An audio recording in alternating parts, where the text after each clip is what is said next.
University grant commission UGC ఇటీవల తీసుకొచ్చిన equity నిబంధనలు అస్పష్టంగా ఉన్నాయని పేర్కొంటూ వాటిపై స్టే విధిస్తున్నట్లు సుప్రీంకోర్టు తెలిపింది.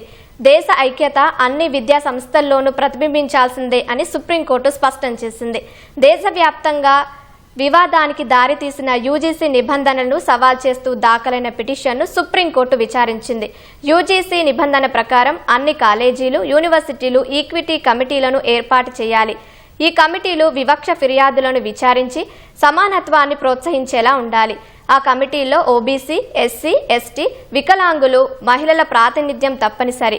అయితే ఈ కొత్త నిబంధనల్లో కులాధారిత వివక్ష అనేది కేవలం ఎస్సీ, ఎస్టీ, ఓబీసీలపై జరిగిన వివక్షగానే నిర్వచించారని పిటిషనర్లు వాదించారు. జనరల్ కేటగిరీ విద్యార్థులపై వేధింపులకు పాల్పడితే సంస్థాగత రక్షణ ఫిర్యాదు వ్యవస్థ నుంచి మినహాయించారని విచారించారు.